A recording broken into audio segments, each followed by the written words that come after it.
오늘 본문은 열국의 어미라고 하는 사라의 마지막 이 땅에서의 모습을 기록하고 있습니다. 사라는 특별한 여인입니다. 아브라함에게 약속의 씨를 낳아주었던 위대한 여인입니다. 마치 궁극적인 약속의 씨였던 마리아와 같은 그러한 모습으로 우리에게 소개되고 있고 우리에게 중요한 인물로 표현되고 있습니다. 성경에는 많은 여인들이 등장을 합니다. 그렇지만 그 여인의 죽음에 관하여 기록한 여인들은 그리 많지 않습니다.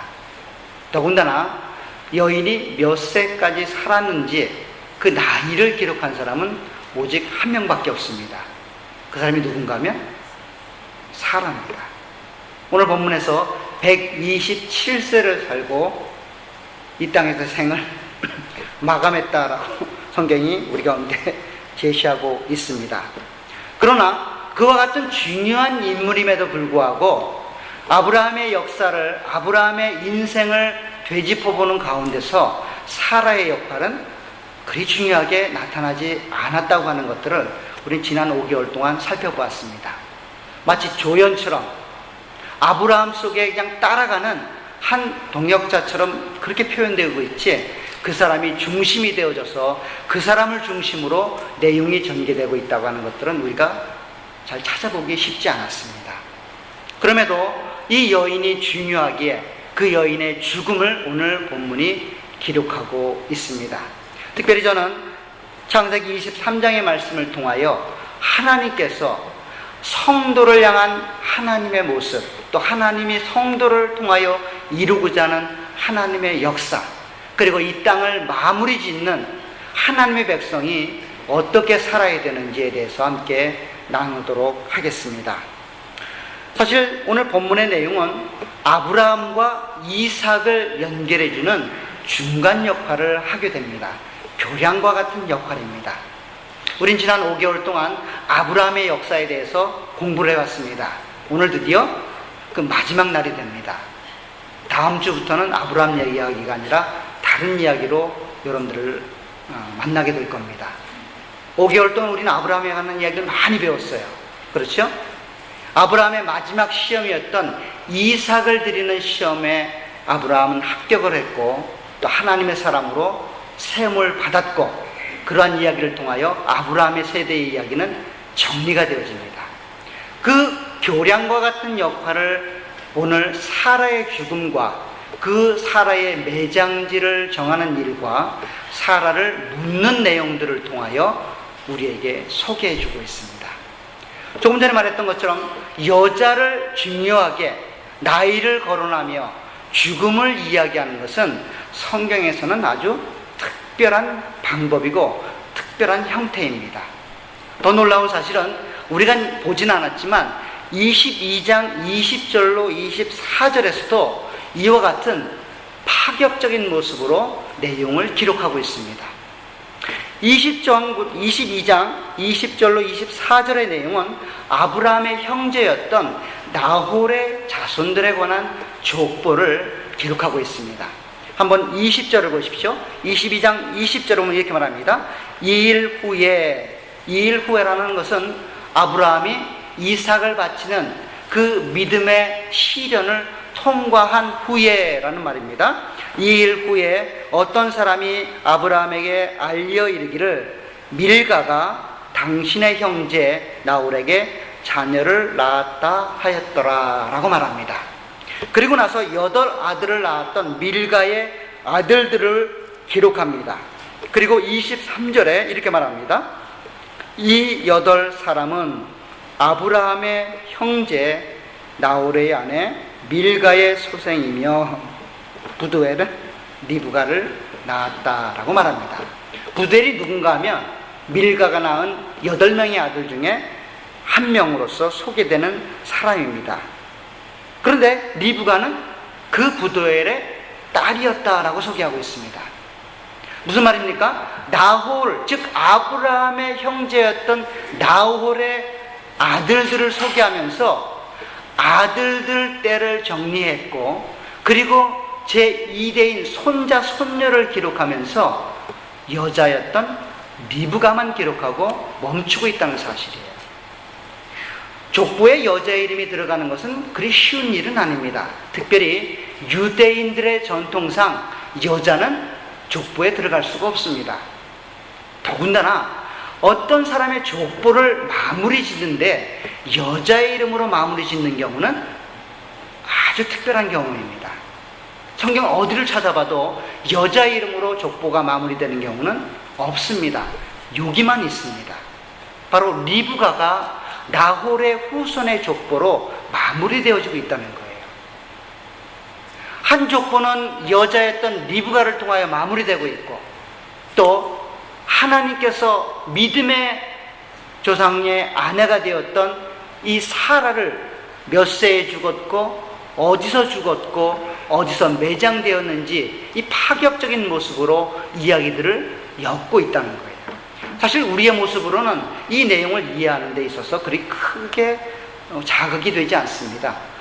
늘 있는 이야기처럼 들려지죠. 그러나 이 문화를 알고 있고 글 쓰는 당시의 내용들을 알고 있는 사람들에게는 이 이야기를 읽게 되면 충격입니다.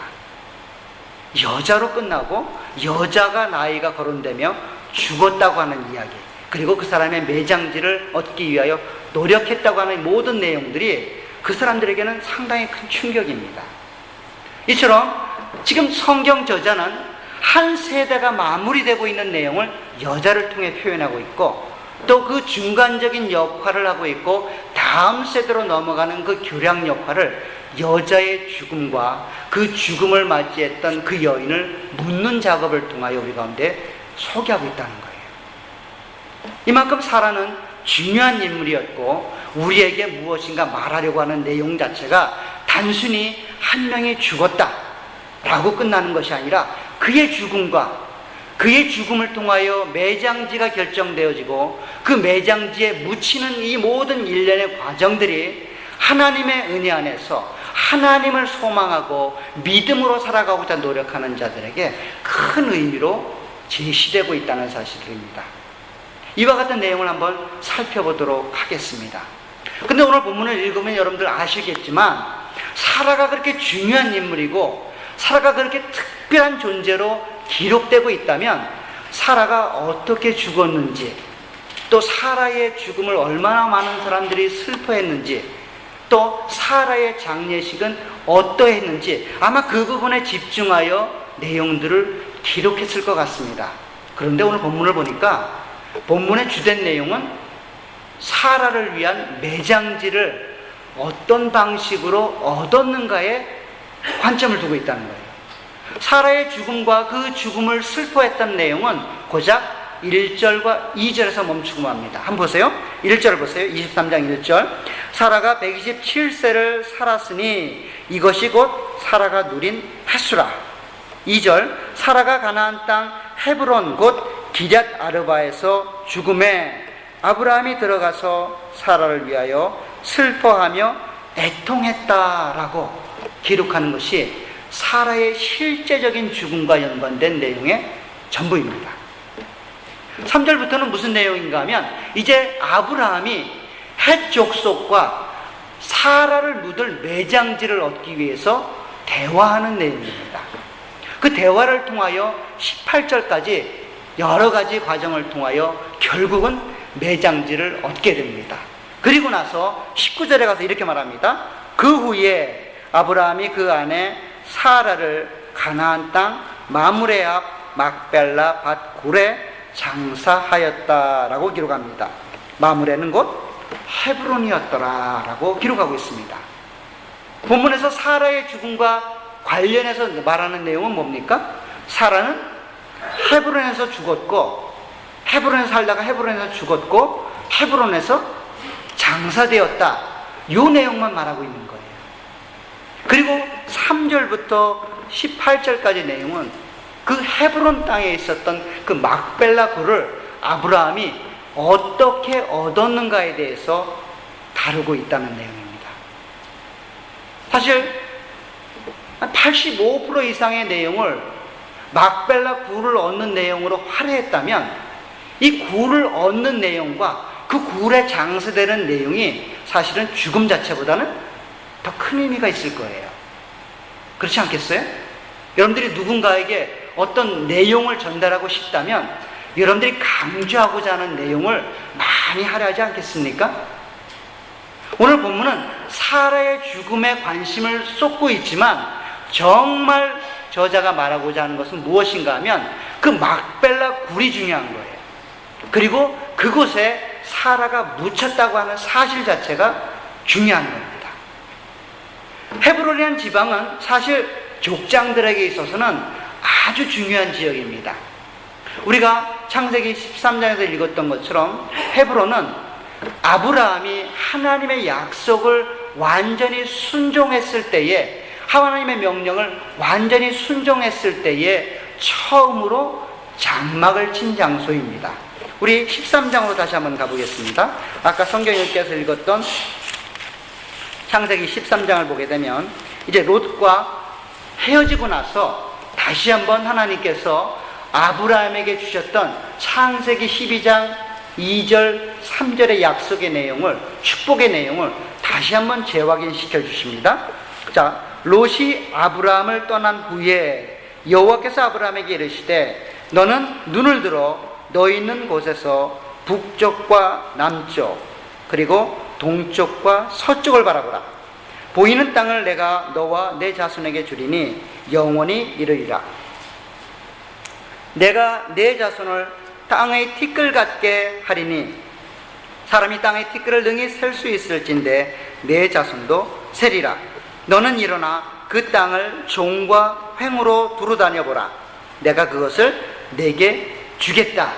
이 약속을 하고 아브라함은 이 약속의 말처럼 자기가 보이는 모든 땅, 하나님이 약속하셨던 그 가나안 땅을 남과 북, 동과 서로 다니면서 몸소 확인했고, 그리고 나서 장막 친 곳이 18절에 기록되고 있습니다. 이에 아브라함이 장막을 옮겨 헤브론에 있는 마므레 상수리 숲에 이르러 거주하며 거기서 여호와를 위하여 제단을 쌓았다라고 말합니다. 즉 하나님께서 약속하신 그 약속의 땅, 그 첫 장소가 헤브론이었다라고 하는 내용을 성경이 우리 가운데 제시하고 있는 것입니다. 아브라함은 여러 가지 경우의 일들을 만났습니다. 그 인생 속에서 여러 가지 일들을 경험해서 이곳저곳으로 옮겨 다녔습니다. 그렇지만 아브라함이 정말 마음에 두고 있고 마음의 고향처럼 생각했고 삶의 중심지로 삼았던 곳은 헤브론입니다. 헤브론에 처음 장막을 쳤고 제단을 쌓았고 자기와 동일하게 공동의 하나님 나라의 상속자로 부름받은 사라를 그곳에서 죽음을 맞이하게 했고 그곳에 묻었다고 하는 사실이에요. 아브라함과 이삭은 이 헤브론에서 삶을 살았다라고 성경은 우리 가운데 말씀하고 있습니다. 창세기 35장을 한번 가보십시오. 창세기 35장 27절에 가면 이제 밧다라람에서 야곱이 돌아오면서 이렇게 말합니다. 35장 27절에 이렇게 말합니다. 야곱이, 구약성경 54쪽 정도가 됩니다. 야곱이 기럇 아르바의 마므레로 가서 그의 아버지 이삭에게 이르렀으니 기럇 아르바는 곧 아브라함과 이삭이 거류하던 헤브론이었다라고 말합니다. 아브라함은 우리가 아는 것처럼 이곳저곳 방랑자의 생활을 했습니다. 때로는 애굽에 가서 머물렀고 때로는 그랄 땅에 가서 머물렀습니다. 그런데 아브라함의 인생을 종합하면서 지금 성경 기자가 말할 때는 아브라함은 헤브론에서 삶을 살았다고 말합니다. 아브라함의 아들이었던 이삭도 이곳저곳 돌아다니며 유목 생활을 했습니다. 그렇지만 이삭도 최종적으로는 어디에 살았다고 말하는 거예요? 헤브론에 살았다고 말합니다. 그리고 야곱도 이 헤브론에 와서 애굽으로 내려갈 때까지 헤브론에 머물렀다라고 성경은 우리 가운데 제시하고 있습니다. 그렇기 때문에 헤브론은 족장들에게 있어서는 중요한 위치예요. 약속에 실현될 그 약속의 땅입니다. 의미가 있는 곳이란 말이에요. 그곳에서 사라가 죽음을 맞이했고 그곳에 사라가 묻혔다고 하는 사실은 단순히 한 믿음의 사람이 약속의 땅에 묻혔다고 하는 그 의미보다는 더 큰 의미가 그 안에 숨겨져 있다는 것이에요. 그 내용을 우리 가운데 소개하기 위하여 그 약속의 땅에 묻게 하기 위한 아브라함의 노력이 오늘 본문에서 중요하게 거론되고 있는 것입니다. 3절부터 아브라함은 햇사람들과 논의를 통하여 자기의 공동의 약속 상속자였던 사라를 묻기 위한 매장지를 얻으려고 노력을 합니다. 그 내용을 한번 살펴보도록 하겠습니다. 오늘 본문을 보면 하나님께서 이와 같이 하나님의 족장들에게 중요한 약속으로 주셨고 확신처럼 주었던 헤브론에 거하고 있음에도 불구하고 아브라함은 그들을 향해서 자기가 살고 있는 그 땅이 나그네와 같은 땅이다라고 소개합니다. 오늘 4절을 보세요. 이제 햇사람들에게 자기 자신을 소개하는 아브라함의 말입니다. 나는 당신들 중에 나그네요 거류하는 자이니 당신들 중에서 내게 매장할 소유지를 주어 내가 나의 죽은 자를 내 앞에 내어다가 장사하게 해주십시오 라고 말합니다. 사실 아브라함은 헤브론이 하나님의 은혜를 따라서 자기에게 약속으로 주어진다는 사실에 의심의 여지가 없었습니다. 믿음이 있었다고요. 그러나 그 믿음이 실현되려면 아주 시간적인 여유가 필요했던 거예요. 그 믿음이 연약해서 하나님이 이루지 못할 것 같은 그 막연한 불안감이 있었기 때문에 지금 이 표현을 하는 것이 아니라 그때가 되지 않았기 때문에 자기가 믿고 있는 그 믿음이 지금 이와 같은 모습으로 표현되고 있는 거예요. 하나님이 약속해 주시고 이 땅은 내가 너에게 주는 땅이다. 그리고 이 땅 속에서 너와 내 후손들이 삶의 터전으로 하나님의 나라를 만들어 갈 것이다 라고 약속하고 있지만 아직까지는 그때가 되지 않은 거예요. 그렇지만 그 때가 되지 않은 상태의 죽은 자기와 공통의 믿음의 상속자였던 사라를 그냥 여기서 멈추게 할 수가 없는 거예요. 멈추게 할 수 없기 때문에 설령 죽음이 그 사람을 생명을 앗아갔다 할지라도 그 죽음 후에 있을 그 소망을 바라보며 지금 믿음의 상속자였던 사라를 약속의 땅인 그 막벨라 굴에 묻게 하기 위하여 노력하고 있는 것입니다. 사실 사라를 막벨라 굴에 묻는다는 표현 자체는 단순히 사랑하는 아내를 가장 좋은 명당 자리에 묻었다 이 표현이 아니라 하나님의 약속이 실현될 것을 믿음으로 믿고 그 하나님의 나라가 세워질 그 땅에 그리고 먼 훗날에 그 하나님의 나라가 세워지게 되면 하나님께서 나와 동일한 믿음을 의지하고 있었고 나와 함께 믿음의 길을 갔던 이 나의 공동의 상속자에게도 동일하게 은혜가 내려지기를 소망하며 자기 아내를 묻고 있는 거란 말이에요. 묻고 있는 거란 말이에요. 그와 같은 믿음의 고백이고 믿음의 표현이에요. 지금 아브라함이 이 막벨라 굴을 얻기 위하여 노력하는 것은 자신이 믿고 있는 하나님을 향한 믿음, 자신이 알고 있는 하나님을 향한 기대, 소망을 삶을 통하여 표현하고 있는 거예요. 내가 이 땅, 이 막벨라 굴을 갖지 않으면 나의 믿음이 헛것이다라고 하는 것들을 이 본문의 내용을 통하여 보여주고 있는 거예요.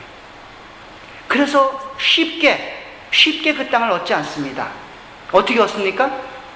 정확한 대가를 다 지불합니다. 에브론이 당신과 내 사이에 무슨 그런 거래가 필요합니까? 그냥 마음대로 가지십시오 라고 제안을 해도 아브라함에게 있어서는 이 부분을 분명하게 해야 되기 때문에 400세겔을 충분히 지불합니다. 그리고 더 나아가서 이 거래가 분명하고 확실하다는 것을 알리기 위하여 햇사람들이 모두가 알아들을 수 있도록 모든 사람들이 인정할 수 있도록 그 거래를 선포하고 있는 것입니다. 이와 같은 믿음의 고백, 자기의 소망, 자기의 하나님을 향한 그 믿음을 지금 아브라함은 삶을 통하여, 행동을 통하여 그 사람들에게 보여주고 있는 것입니다. 마치 우리와 같지 않나요? 하나님께서는 이 땅에 교회를 세우셨어요. 그리고 교회를 통하여 하나님의 통치가 온 세상에 이루어질 것을 보여주고 계세요. 그러나 우리는 여전히 이 땅에서 나그네처럼 살아갑니다. 이 땅에서 마치 주인이 아닌 것처럼 살아가요. 그러나 하나님 뭐라 그럽니까? 이 세상 만물이 다 내 것이다. 이 세상 만물을 내가 너희에게 통치권을 주마. 잘 다스려라 라고 약속해 주셨어요. 그 통치권을 회복하기 위하여 예수 그리스도를 십자가에 다셨단 말이에요. 그 모든 나라를 완성하기 위하여 이미 하나님은 그 일들을 시작하고 계세요. 그런데 우리의 삶은 여전히 아브라함처럼 나그네와 같은 모습으로 이 땅을 살아가고 있다는 거예요. 그러한 우리들에게 오늘 본문이 뭐라고 말합니까? 삶을 통하여 이 모든 만물이 하나님의 것임을 선포하며 살아가라는 거예요. 하나님의 통치가 지금 세상 가운데 일어나고 있고 먼 훗날에 되어질 것이지만 그것이 가망성이 없는 희미한 약속이 아니라 눈에 불을 보듯이 분명하게 우리 가운데 주어질 것이라고 하는 것들을 삶을 통하여 살아가라고 성경이 우리 가운데 말씀하고 있는 겁니다. 여러분들의 구원이 그와 같습니다. 구원 이후에 일어날 하나님의 통치, 여러분들을 통한 통치가 그와 같이 분명하게 우리 가운데 약속되어지고 있다고 하는 사실을 오늘 본문을 통하여 하나님 우리 가운데 제시하고 있습니다. 그와 같은 모습이 여러분들의 있기를 주 이름으로 축복합니다. 그러나 사도 아브라함은 단순히 그것을 마음속에 묵상하고 그냥 마음속에 가지고 있었던 사람은 아니었던 것 같아요. 이미 이 시대를 살고 있는 해족속들이 아브라함을 특별한 존재로 부르고 있습니다.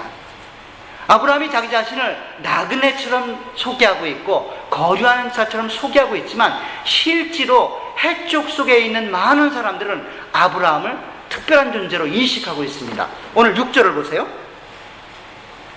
6절을 보면 이제 해족 속이 아브라함을 이렇게 소개합니다. 내 주여 들으소서. 당신은 우리 가운데 있는 하나님이 세우신 지도자이십니다 라고 고백하고 있습니다. 아브라함은 생각했습니다. 이 땅의 주인은 내가 아니라 해족 속이다. 하나님이 나에게 약속해 주셨지만 아직은 그때가 되지 않은 것 같다 라고 생각하며 삶을 살아갔어요. 그런데 이방인들은 도리어 이 아브라함을 이방인처럼 취급한 것이 아니라 자기의 지도자로 받고 있단 말이에요. 자기의 주인이라고 고백하고 있단 말이에요. 햇사람들은 무슨 이연으로 아브라함을 자기의 주인으로 하나님이 세우신 우리의 지도자로 생각할 수 있었을까요? 사실 아마도 추측하건대 연합군을 무찌르고 자기의 조카를 이렇게 되찾아오는 모습 속에서 아마도 이들은 상당한 충격을 받지 않았을까라는 생각을 해봅니다. 롯과 결별을 하고 나서 13장에서 아브라함은 헤브론에 머물렀다고 표현되고 있고 14장에서는 롯을 구해 나오는 그 연합군과의 전쟁을 기록하고 있기 때문이에요. 그런데 단순히 거기서 멈춘 것이 아니라 지금 시간이 한 3, 40년 흘렀기 때문에 그 시간적인 연유 속에서 또 다른 무슨 일이 있지 않았을까라는 생각을 해보기에 충분합니다. 우리가 잘 아는 것처럼 그랄 지방에 머물렀을 때에 아브라함의 행위는 하나님을 믿는 자로서 많은 자들에게 본이 되었다라고 말씀을 드렸습니다. 심지어는 그랄 왕조차도 아브라함이 하나님과 함께하는 하나님의 사람이었다라는 것들을 알게 됩니다. 그가 행하는 모든 일들 속에 하나님이 동참했고 하나님의 은혜를 베풀었기 때문에 저 사람과 함께 언약을 맺으면 하나님의 축복이 우리 땅 안에도 이루어질 것이라는 기대가 있었어요. 그래서 아브라함과 언약을 맺으려고 노력했던 거예요.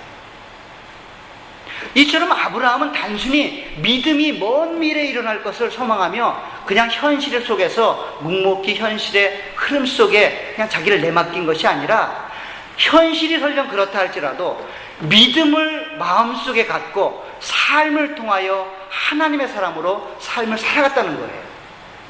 지금 이삭을 드리고 나서도 한 10여 년의 시간이 흘렀습니다. 10여 년 후에 아마 헤브론에 옮겨와서 그곳에서 삶을 살았을 때에 마치 그랄 왕이었던 아비멜렉이 저 사람은 참 신실한 사람이다, 저 사람을 통해 우리가 함께 살게 되면 하나님의 은혜가 임할 수 있겠구나 라고 하는 그와 같은 삶의 모습들을 지금 햇사람들이 경험적으로 알고 있는 거예요.